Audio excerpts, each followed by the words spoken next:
Today on A Diversity to Strength, I'm joined by Joe O'Connor, a military veteran and professional financial advisor whose life has been defined by resilience and determination. Joe's come back from not one, but two near fatal accidents. The first at 14 when a road collision left him in a wheelchair for a year, and the second during SAS selection training when he was blown off a mountain ridge, breaking his neck and facing prognosis of lifelong paralysis. After a decorated military career with the Royal Engineers, including combat engineering, bomb disposal, physical training, Joe faced medical discharge, a bitter divorce, and the loss of everything he had built. But instead of giving in to despair, he rebuilt his life. Today, through his company, the Transformer Company, Joe's been recognised by the Times as one of the UK's top coaches and financial advisors for 6 years running.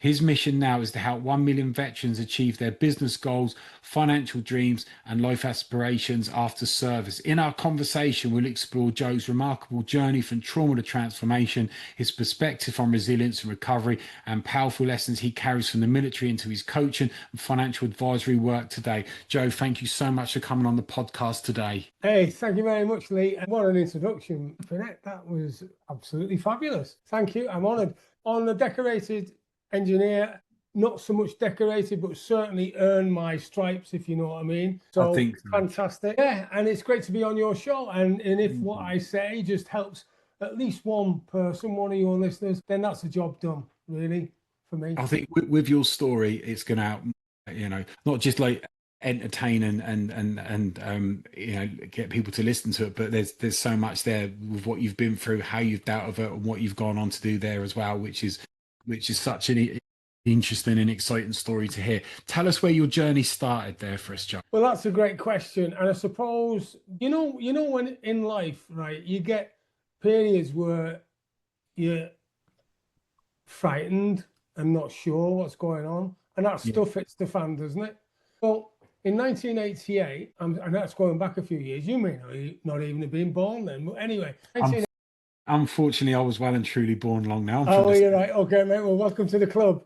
Right, 1988. I'm stood outside this building, and these wrought iron gates closed behind me, and I'm thinking, wow. Fortunately, I hadn't just left prison. This was actually my day of leaving the military, which is pretty scary, right? Because I've been in the military for 7.5 years in the Corps of Royal Engineers, and now I've just left. So I've left all my mates, my comrades, everything, the bed, the room, food was paid for, the lot, and I'm not really sure what's going on. The one thing I did know, though, is that I was pretty proud that I'd become a physical training instructor, combat engineer, and dealing with demolitions, bridge building, windsurfing instructor, physical training instructor, you name it. I just, if it was going, I would volunteer. And I think that's one thing that you should always do, and do things that scare you. And I was particularly proud of physical training instructor because 1976, the day after my 14th birthday, during those days, health and safety weren't joined words.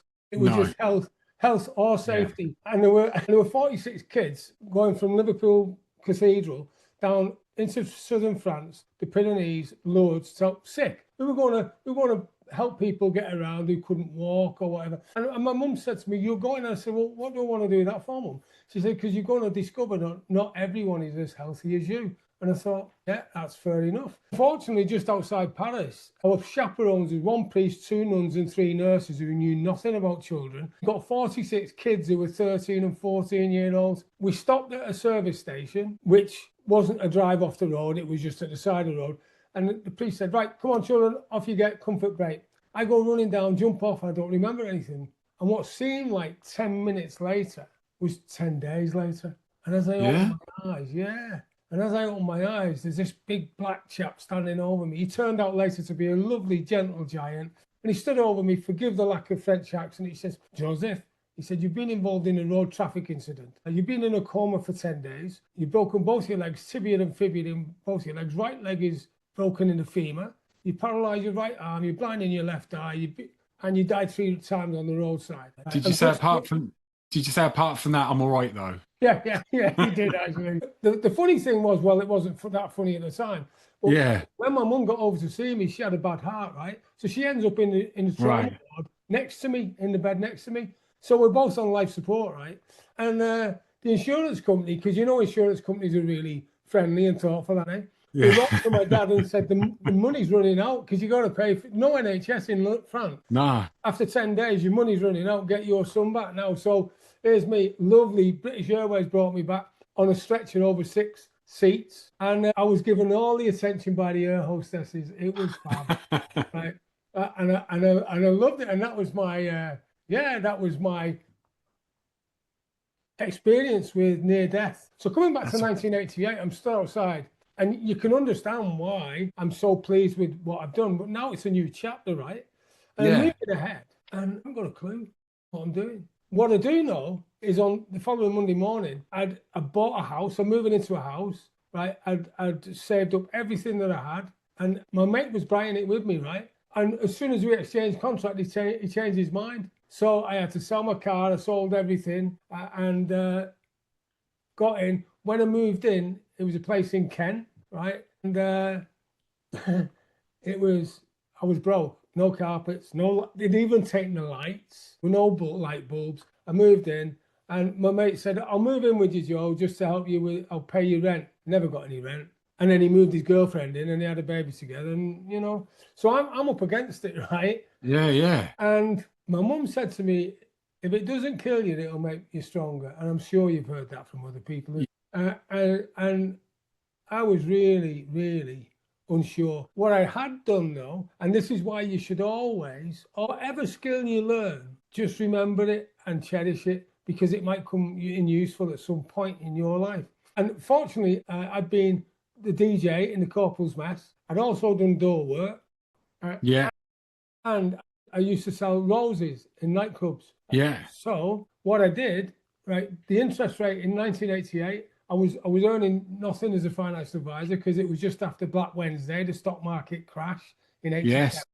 Yeah. No one was investing. And 1992 mortgage interest rates went up to 17%. I do remember. Yeah. And it was scary. I had 5 jobs. I was DJing. As soon as I DJ'd, finished in the pub, I went and worked the door. And on the Thursday night, I'd sell roses in the nightclub. I delivered flowers for Interflora at a weekend. And I was earning my stripes as a financial advisor. And I remember one time I went in to the bank because I think it was 92, 93, the banks had made their first cock up. And they've done others since then. But all the decent bank managers, and I'm paraphrasing here, it's a general statement, but a lot of the good understanding bank managers were retired, and they promoted the troublemakers, not the troubleshooters. Oh, yeah. I remember I was called in, they wrote to me, and the first thing he said to me was, Mr. O'Connor, we'd like to remind you, you bank with us, we don't bank with you. And I thought, cheers, mate. So what he was saying was, it's time to call your overdraft in. And it was about a couple of grand. Yeah. Back in 1988, that was a bit of money. Yeah. And at that point, right, when someone says something to you or something happens and you just say, stake in the ground, mate, that's never going to happen again. And that was, I walked out the bank. Fortunately, his phone rang, which broke state, which meant I didn't want to get angry. I just wanted to get out. Because at this time I was 27, 28, and I'm still your typical alpha male. And it was at that time I said, no bank manager is ever going to say that to me again. Yeah. Mr. O'Connor, I'd like to remind you that you bank with us. We don't bank with you. So then I said, never. Yeah. You're never going to do that to me again because that was so degrading. Yeah. And so in 1993, I met my first wife, and the mother and father-in-law said, we'll come into business with you. We'll provide the deposit because this working men's club near Rochester, Kent, had gone bust. DJ, doorman, financial advisor, know how to use money, know how to raise money, everything else. So we bought it and we turned it into a nightclub. And that's where I discovered how people work. Well, I already knew how people work, but how to build a great team in a nightclub with the security team, the bar staff and everything. And it just run like clockwork. I got bored with Civvy Street though, and at that time, I thought, what am I going to do to put some spice in my life? See, because I've been challenged psychologically with the exams for financial advisor. I've been challenged emotionally as well. And what I wanted was some physical challenge as well. So what did I do? I looked for the Territorial Army, which was reservists, now known as a part-time army. And in Rochester, Kent, guess what? There was the Royal Engineers Unit. So I went down and I lined up the interview and I went in and I saw a captain. I said, sir, I'd like to join the military. He said, well, we've read your history. You're ex-regular army, aren't you? I said, O'Connor. I said, yes, sir. He said, you're in. Oh, because of the experience I'd had in the regular army, I'm not so sure that happens now unless you join straight away. But I was in. And he said, oh, O'Connor, one last thing. This is a bomb disposal unit. Are you okay with that? I said, well, sir, if I read the pamphlets and I do the right thing and I take the courses and I continue to professionally develop, I'm going to be all right, aren't I? He said, well, it looks that way. So I joined. And there's no guarantees in life. And no, and the Reserve Army territorials, I know back in the 70s and 80s, the territorials were not as professional, but certainly from the 80s, 90s, and now just as professional. In fact, if it wasn't for the reserve forces, we would be on our knees because we're not to full strength. So I did that and I got fast tracked to sergeant because of my experience. Yeah. And I decided that, and I established my business. I moved up to the northwest in Widnes, in between Liverpool and Manchester. Yeah. And I set my business up there as an independent financial advisor. I was still commuting at weekends. I don't know whether you ever remember when the Territorial Army used to have an advert on TV and they showed the barristers and the people in suits running through. Yeah, I vaguely remember that. Yeah, then in combats. Well, that was me. So at weekends, Yeah, that's what I did. And I decided, because I was commuting from Widnes down to Kent each weekend to see my family. And some weekends I'd go down to play soldiers, right? And I decided I want to go on my last mission before I get too old. And at this point in 1999, I was 37, right? So I don't need to hide my age. And I went for an interview and he said, you're a bit old.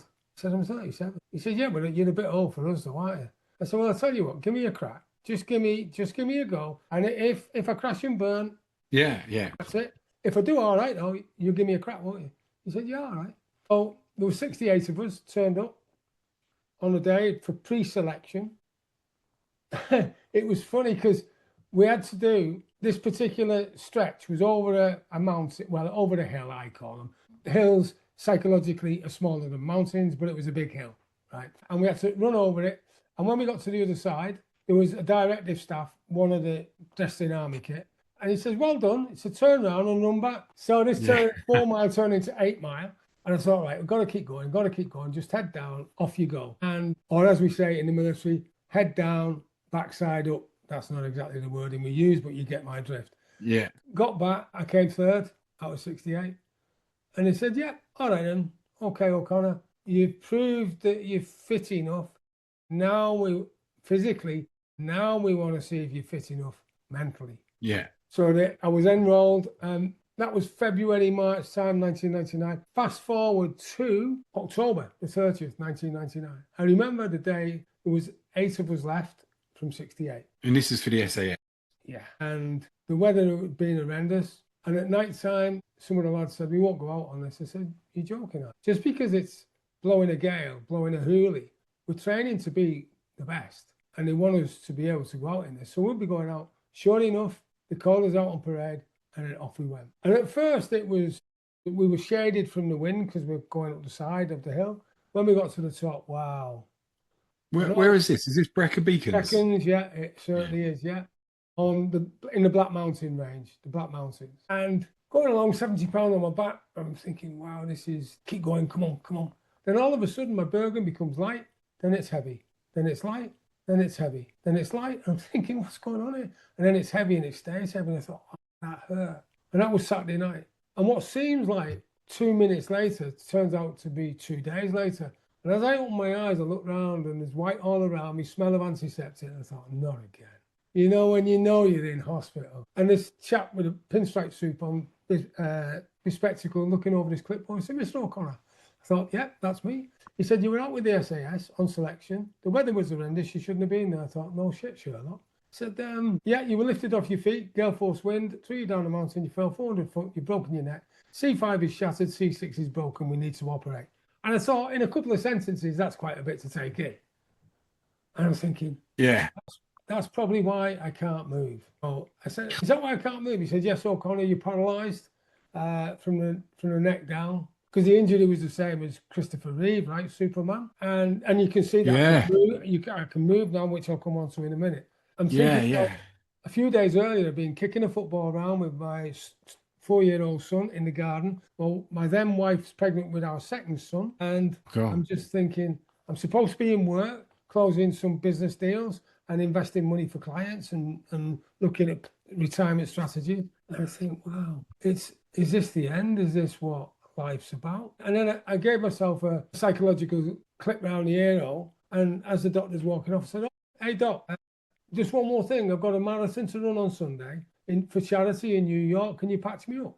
And he turned around and how he stopped himself from laughing just like you have. He must have thought, you're off your trolley, mate. And he came back, he said, Mr. O'Connor, he said, I'm not sure you've understood what I've just told you. C5 is shattered. C6 is broken. We don't know what the situation is with the spinal cord yet. The MRI scan is inconclusive. We need to operate. Is that okay? You can't sign a paper, an authority form, so just give us it verbally. And then they operated.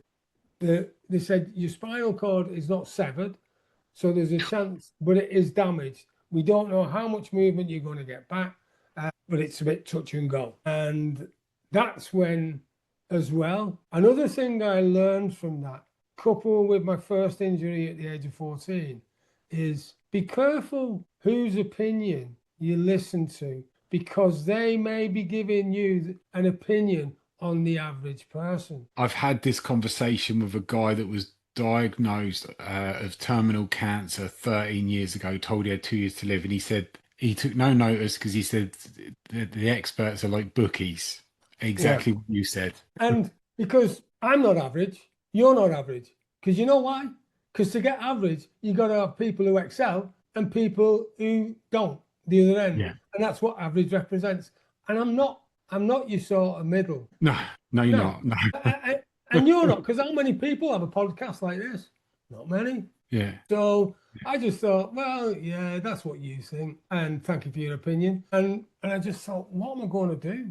And don't get me wrong, right? It's really easy for me to sit here in a nice warm room and being able to move. But what? So you've got like unbelievable mindset without doubt. Yeah, there's no doubt about it. To be able to even be, trying to get into the SAS and armed forces, all the things that you've done, unbelievable mindset. However, your body's shattered, and there's only so much that the body can take. So how did that work? When you've got that mindset, you're laying there and you're in the condition that you're in. Yeah, that's a great question, and thank you, because you just reminded me of something. Because when you're a roughy, toughy soldier, alpha male, typical, nothing's going to beat you. And I was only 37. All right, Yeah, I'm yeah. 20-year-old, but 37, right? You're still young. I'm still young, and I'm still firing on all cylinders. And I thought, I can get over this. And when the lads came round at night, it was hush hush. They come in and dressed in all the kit, and the nurses said, coming in. And I said to them, I said, I expect them to say, oh yeah, you're hard as nails. I said, did I scream? When I was going down, he says, oh yeah, like a baby. No, of course you didn't, mate. Yeah, you did. Because they're not going to hold that back, are they? Right, like a baby. No. And I can say on here publicly, Go for it. When I was having muscle spasms in my back, I did cry. I'm not surprised. That was a low period, and especially for anyone who's going through pain and in hospital, the toughest time is at night time when the staff numbers are reduced and it's very lonely. Very lonely, and that's when you've got no distractions and you start thinking about the bad stuff, right? To smash through that, you just gotta think, right, it won't be long before daylight. It won't be, I've only got to get through this and the pain will be gone soon. And there's something I'll come on to a bit later, which will explain why I still believe this wholeheartedly. So I'm stuck in the hospital now. I get out of hospital, and then just when you think things are getting better, go through a divorce. We've all done that. Yeah, and by the way, people said, do you answer to the name of Lucky, Joe? And I said, that might seem like that, but actually, luck is labour under correct knowledge. LUC Yeah. stands for Labour Under Correct Knowledge. And it's Yeah. Very about good. putting the graft in, getting the knowledge, and making sure it works. And never, ever accepting defeat. Never give up. And when you're going through tough times, Yeah. keep going. One of the quotes I often use, it got me through, going through a horrendous time with an ex, and hammered by the child maintenance and stuff. I Yeah. remember I was like, I just don't see it. Am I going to get through this? And I remember looking up quotes. Literally, I didn't know anything that I knew now. Looking up quotes, and there's one. I think it's Victor Hugo. If you're going through hell, keep on going. And Yeah. that really stuck with me. And that really did literally get me through what I was going through there. So I always keep that. So yeah, keep on going, never give up. Yeah. Someone else that I love, because Churchill coined that phrase. You It did, was a bit yeah. different. Yeah. And you see, the other thing, of course, is the truth never changes. Yes, exactly. Truth to truth. Yeah. And I did an event which is on my membership site now, it was called Standing on the Shoulder of Giants, because that's what we do, isn't it? Yeah. The things we do now, people have done before. Of course, we use it and adjust it to how we are. I mean, military training has always been military training. Yeah. And it doesn't change that much. SAS is the same since 1950, is it? Something like that? Yeah, well, in the 40s, 50s, yeah, with Sterling, yeah. It's still pretty much the same as what it was back then. Because the truth doesn't change, weather doesn't change much. Maybe it gets a bit warmer. But I mean, effectively, the grueling sequence of selection still has to remain the same, because the type of people that they pop out the other end are elite. They're definitely, without a shadow of a doubt, elite. So Yeah, of course. coming back to when 2003 Iraq 2 kicked off and 2008 Afghanistan kicked off, there were people that their military careers were being cut short by injury. And the media, as the media does, we're doing a lot of newscasts about fatalities, which is tragic. What I knew with my EOD, explosive ordnance disposal, bomb disposal training, IEDs, improvised explosive devices, aren't designed to kill you. They're designed to maim you. So when your buddies come in to get you, the enemy get more of you, right? And it's a nasty game. There's no winners in war, ever. Yeah.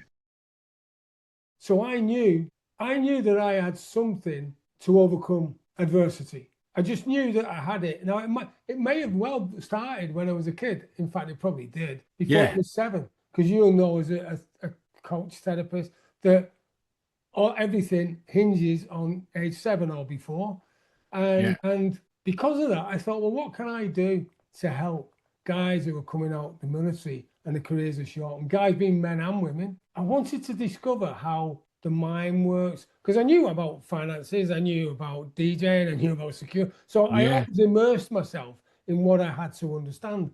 So I learned about neurolinguistic programming, timeline therapy, hypnotherapy, and I came up with programs to help veterans with PTSD. And then as that went on, I started to have better solutions for helping. So we went through a process to get planning permission for a number of lodges, which is now coming to fruition. We haven't built them yet in Cheshire. But the point was that at this, there was a point where I made a strategic move, because I'd already been coaching people in the financial aspects of life, professionals, entrepreneurs. And I thought, well, wouldn't it be great if I can bring entrepreneurs and veterans together in a way where they can help each other? What I discovered then is that there are entrepreneurs out there who need help and guidance in the same way as veterans or people in the military need help and guidance. It's just that the only thing was different was that the entrepreneurs were in business and the veterans wanted to be in business. And of course, from a monetary value point of view, the people in business could afford to pay, and some of the veterans couldn't. So I devised a strategic coaching plan where I'm able to deliver coaching to entrepreneurs who can pay, so I can help veterans who aren't in such a good position. And so that's when I came up with the Transformer brand, because I saw a brand specialist, and they interrogated me for 3 days, at least that's how it felt, and they found out what makes me tick, which was quite a revelation, right? They came up with the brand, the Transformer, right? Yeah. And then I developed programs, and everything I've built since then has been a journey where I believe that no problem is greater than the solution, ever. No problem is greater than the solution. more recently, it was as if I was going to do a crash test dummy for myself to see whether what I was saying to people worked. Yeah. 19 weeks ago, I mean, it depends when you're listening to this podcast, but 3 months ago, or coming up 5 months ago, I broke my neck again. Yeah. Yeah. And this one wasn't as dramatic. You know what? The story, and I'll share this with you if it's okay. What I'd like to say is we were at a hotel and it was a superheroes Marvel weekend, right? And all the people were coming along dressed as superheroes. And I just got into my Batman outfit. And I know anyone who's specialist in Marvel knows that Batman wasn't with Marvel, but let's just say they was. and I just got on top of the wardrobe in my Batman outfit. I was going to jump on the chandelier, swing, and jump. But unfortunately, I missed and I fell and I broke my neck. Now, that's much more interesting than what actually happened, because what actually happened is I was having an afternoon kip, right, in the hotel. I was in the hotel and I was with my wife. And my wife had just left the room. She was just fresh, putting some makeup on and stuff. And she said, "Come on, Joe, we're going out for the evening now," which we know it was planned. And I got up quickly, and then all of a sudden I just went dizzy, and then I fainted, fell, and must have hit the corner of my neck on the bed. And then I woke up, and my wife comes in, says, "Come on, Joe, we've got to go. Stop mucking about, or stop messing about." And I just laid there because I hadn't screamed. I wasn't squealing in pain. I was just lying there, and I felt as though someone was pouring boiling hot water over my arms. And if there's any time breaking your neck can come in handy, this was it. Really?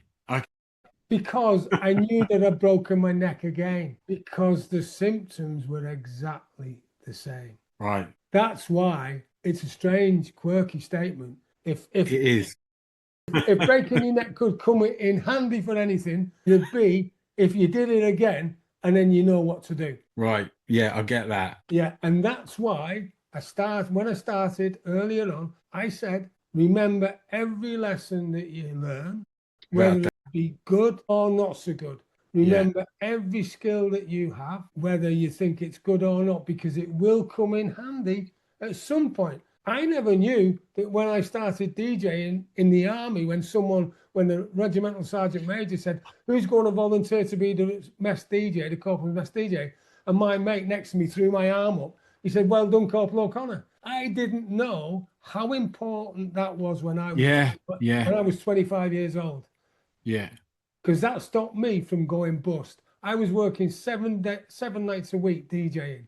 And if I hadn't have done that conversation with the bank manager, Mr. O'Connor, "I'd like to remind you, you bank with us, we don't bank with you." That was a warning shot over the bow. If I hadn't been a DJ, it wouldn't have been that. It would have been, "We're repossessing your house, mate." Yeah. But he wouldn't have even called me mate, would he? So, "Mr. O'Connor, we're repossessing your house."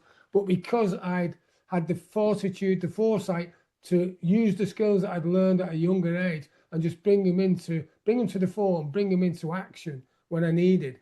And I had to go out there and I had to punt myself. I said, "Do you need a DJ? I'm your man. I'll do it. You need a doorman? I'll do your door work." And you just got to get out there. And I did so much door knocking. It was unbelievable. And 5 jobs, I got a bit of time to sleep. And when I said, didn't I? When I moved into that house, no carpets. The windows were sash windows that were, when it blew windy, there was drafts. Yeah. So, and at that time, I felt low. Yeah, cool. Now, what I've learned and what I've discovered and where I'm at now is so different. Yeah. I mean, you've had, I mean, how many life lessons you've had above and beyond? You're not the average Joe when it comes to that. Thank you. So, I mean, I'm just fortunate that, hey, and things don't always go right now. You know, No. when I had that, and here's another thing as well. When I broke my neck this time, well, actually, when the paramedics turned up, they weren't so sure because I was in a bit of pain, but I kept a smiley face, and the hotel didn't have a lift. The stairs were winding like spirals, so they couldn't use a stretcher. So they had to put me in a chair, a special chair, and take me down each step. The wheels sort of helped it so it wasn't so bumpy. Well, you know, if it doesn't kill you, it'll make you stronger. And at the time, when I got into a hospitals, spinal injury is different. And because I'd had a spinal injury before, I was able to say, well, look, this is what I suggest, and this is what I suggest. So even with the medical staff who weren't specialists in spinal injury, the care staff, you know, sometimes if something's not going right in a hospital setting, just let people know. And there's no need to scream and shout because Nah, yeah. they're doing the best. It's Yeah. just that they may not have the skill, the necessary skill, and you're the best person to say how your body's feeling. How did you get recover from the one being blown off of? Would it have been the fan? Would it have been Yeah, the fan? it wasn't fan dance, Wasn't no, the, because that's penny fan and corn do and other yeah. and story arms. No, this was in the Black Mountains. It was fan four, Right. FANFAWR, fan four. So how did you recover from that? What was that? Just that you're laying there, slow process healing, or Yeah, pretty much. And the recovery this time has been a lot quicker because obviously I didn't fall 400 foot and my body never took a yeah. in. Uh, and also I understand the recovery process now. It was a long process, yeah, and How long are we looking at? months and years really to get back. And I mean, obviously, I never got back to what I was before. I got back well enough. And here's the thing, right? That on 2014, I went back to New York. You did the run. I didn't run, but I did the marathon. But I got around, and here's another thing as well. When I'm 100, I'm going to do a marathon. I'm going to do the New York Marathon. I don't care if I have to crawl around it or what. I'm going to do it somehow just to get around it because, and you know, back in 1999, when the consultant surgeon said, you know, you're not doing any marathon on Sunday. In fact, you may never walk again. And that was, again, it was a curling judgment. He didn't want to make me think too far in advance because it was down to me. What I knew was that I'm not accepting that. Thank you for your opinion. And if my spinal cord had been severed, then I would have been paralyzed from the neck down. Right? Yeah, that's Christopher Reeves. Yeah, Christopher Reeves. They are bringing things in now where spinal cord injured people can start to move and walk because medical science is just Yeah. so fantastic now. You just got to remain positive. The immediately, and don't think that I'm a saint or I'm the immaculate being. Oh, it was my next question. My next question, because I've spoke to many people where they've got through some tough times, and I'm like, tell me about that. And they all say the same. Yeah, don't get me wrong. I might have got through it and I might make it sound like it was, but I had real tough times getting through this. It was dark. It was depressing. I had to get through that. You got an unbelievably strong mindset, probably tested to its maximum when you're trying to recover from that. So how did you get through that? Because that couldn't have been easy at all. Well, in the Pathfinder, which is behind me, it's a program that took me 7 years to write. And the reason I'm referring to this is because I put everything, even if you're not military, let me give you the strategy that I use. Yeah. The Pathfinder is three workbooks, right? And it's reconnaissance, strategic advance, and tail end Charlie. What is that in military terms? Reconnaissance is where you go in behind enemy lines, you find out main supply routes, you find out rations, what weapons they've got, how many pairs, like men, women in the battle group, what vehicles they've got, what transport, what artillery, everything. You find out everything about it, and then you come back, and then the strategic advance happens, which is the battle, right? And in that, you find out everything about your own resources and how you're going to handle it, who you're going to use, infantry, artillery, specialist engineers, Army, military police, special forces, a lot. And you bring in everything that you've got, and obviously the Navy and the Air Force as well. And then the main objective is to defeat the enemy. That's the one objective. There's nothing else. And I know it sounds cruel, and I know it might sound. Oh, and by the way, I will add the caveat. My opinion now, and has always been really, there are no winners in war. What's going on around the world, whether you're listening to this in 2025, 2035, 45, 55, 65, right? This statement will always be true. There's no winners in war. Whatever's going on in the world at the minute that you're listening to this, and there will be some stuff going on. Yeah. At the minute when we're meeting, you got Ukraine, you got stuff in Israel, Gaza, you got all the stuff going on. And you know what? And Russia, This is all about a few people beating the chest, and then military are pushed around like pawns. What I am proud of being British, in my opinion, we've never ever been the aggressor, ever. But I'll tell you what, once you start with us, we do kick some butt. Right? Yeah. And, Yeah. and then coming back to the strategic advance, the tail end Charlie then is where after everything's done, you take stock of where you are, what injuries you have, fatality, sadly, what your ammunition status is like, your rations, vehicles, everything. So Pathfinder is the same. Reconnaissance, because how this started was, I was looking years ago, around about October, November time, you know, when all these celebrities bring out, make this your best year yet, write this, you can do this, and if you start filling in this, it's going to change your life. So I thought, right, let's have a look at this. I won't mention the name. What I will say is it was sort of promoted like this. So I opened it up, and it was a journal, but it was blank. Oh, it did have lines in the page, so it was a bit of a VIP version. And every occasional page would be a motivational phrase from the Dalai Lama or Steve Jobs or a celebrity, right? And I thought, right, if you can journal, this is great. If you can't and you really want to know how to get success, for me, I'd like to see a guide. I'd also like to see what good looks like, if that makes sense. So I went about and started writing the Pathfinder. And the reconnaissance, the first chapter is called Make Your Bed. Yeah. Make your bed. Because that's how every day should start. Yeah. I've seen a Navy SEAL guy doing a video on YouTube. I've preached it to my kids. I've preached it to clients. Yeah, absolutely. I actually do it. And actually, I do refer to that video, Admiral H. McFadden, about Make Your Bed. Because you should watch that. If you've not watched it, just get it. It's brilliant. YouTube. There's a long one that's about 40 minutes. That's right. I've seen both. Yeah. There's a shorter one that's about 19 minutes, and then there's an even shorter one. Watch the 19 minutes, and then if you like that, watch the longer one. Because the 19-minute one is full of motivation. It gets you going. So Make Your Bed. The reconnaissance is all about the enemy is the bad stuff that's going on in your head, because that's what you've got to sort out. And it also helps you identify where you are now.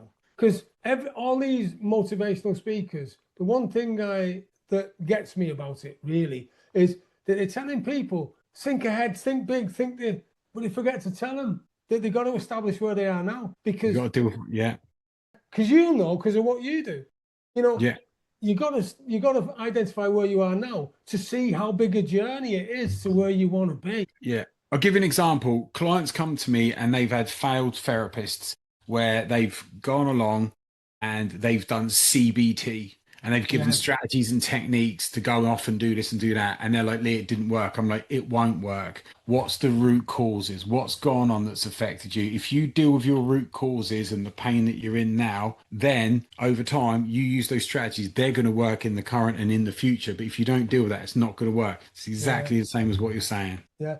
And CBT is interesting because I believe that CBT for post-traumatic stress disorder isn't as effective as other things like timeline therapy and stuff like that. Because to have a trauma, and I can see you nodding, so you totally. I'm with you there. To live a trauma once is a crap day, right? Yeah. To have to keep living it each week with a therapist doing CBT, that's a bit cruel in my books. Oh, because it's still associated rather than disassociated. But I know we could talk about that for hours, couldn't we? But I mean, yeah, you're dead right. And I'm really pleased that you do that with your clients, because that's ace. So strategic advance is getting on, and then the tail end Charlie is where you start recording stuff. Right. For instance, strategic advance, one thing I do, right? If I put 2 scaffolding planks down and what are they? 18 inches wide, and each of them are 8 foot long, and I put them together in one line, and then what I do is I open them up each in the middle, so there's a 3 foot gap.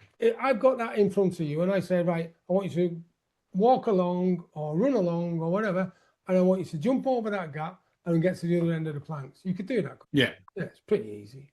Right, now let's change the context and the parameters a bit. We've just raised them up by 50 foot. Yeah. Same planks, same gap, 3 foot, not that much. Now we're saying, off you go, Lee. Yeah. No, you've lost me a long way before there. Yeah, so you're not going to do it, are you? Now let's do something else. We'll put a little bit of spice in it, shall we? Say you got a family, right? Yeah, Yeah. Okay. You're standing at one end, and I'm standing with you. I've got my hand on your shoulder, and the planks are still there, 50 foot up in the air. At the other end, there's a window of a building. Family are standing there, and the building's on fire. What are you going to do? Because if you get to the other end, the fire goes out, you cuddle your family, and everything's all right. Or you just say, not doing that, mate. No way. What are you going to do? yeah. You're not thinking about it. You're just doing it. Yeah, exactly. And I know that's what you'll do with, because it's about recognizing what's holding you back, recognizing the real challenge. And, if you're not going to give it a shot, Yeah.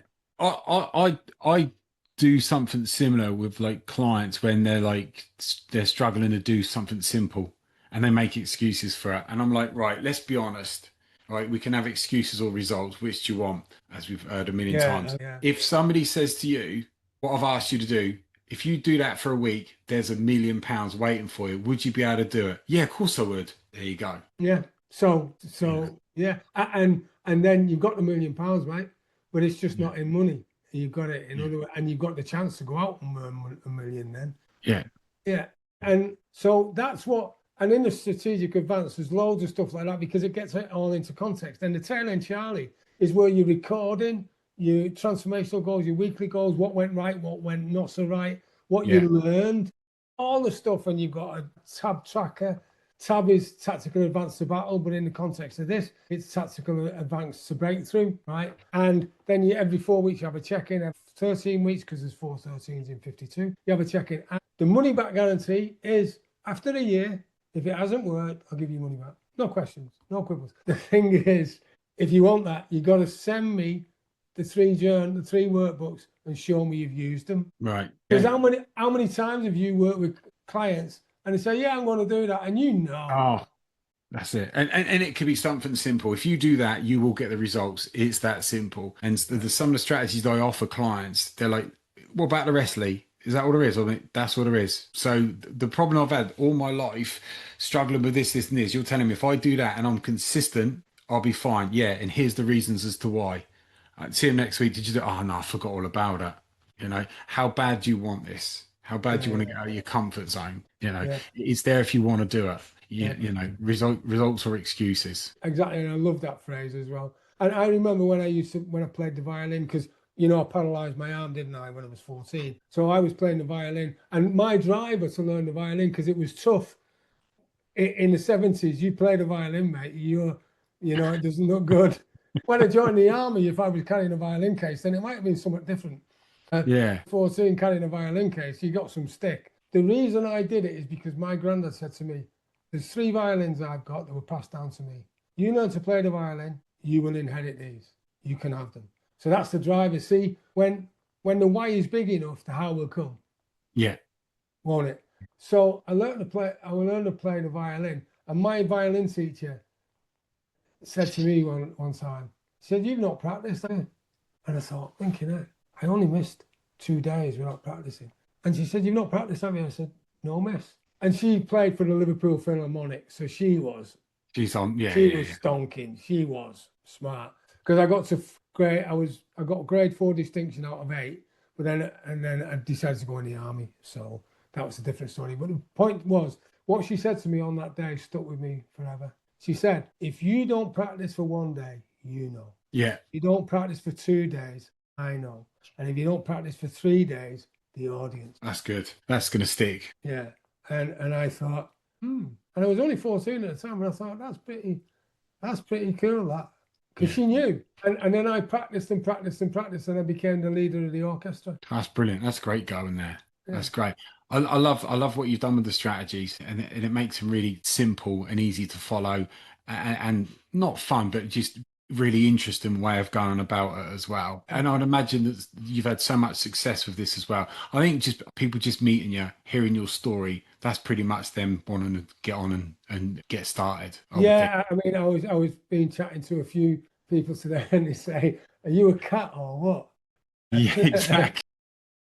and I was talking about because I'll probably be starting another mastermind, because every October I do something that's Yeah. a bit different to recognise, because it's not a day of commiseration, right? It's a day of celebration because what it gave me. And I even have in my diary every Saturday, I say 19 weeks since incident, 20 weeks since incident.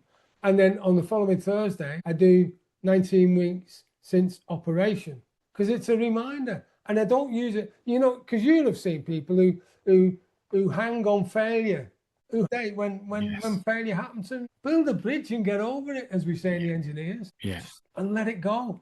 Yeah. Frozen, what a film that is. And I just really believe in no matter what life throws at you, just suck it up. And it's easy for me to say it in a phrase. And if you're listening and you're thinking, yeah, that's easy for you to say. And in that moment, they might be going through some difficult stuff. Yeah, I've had this conversation many times, and I had a lady on, Sheila Kamunda. She's brilliant. She's an American lady, and her husband died, and she was like devastated, and she started to journal, and she wrote solidly for 6 years to help her get over the loss of her husband, and she did it. And one day she just stopped, and then she went from writing, which she'd done as much as she could, to being positive and doing gratitudes. Yeah, So yeah. she's even grateful that she missed the flight. So I'm there going, not trying to be clever, but I'm like, what about if you've got this? And she was like, she just every scenario I would give her, she just blew it out the window. And she was saying that there is an opportunity in everything. The people don't see it because they're too busy focused on the negative, and the positive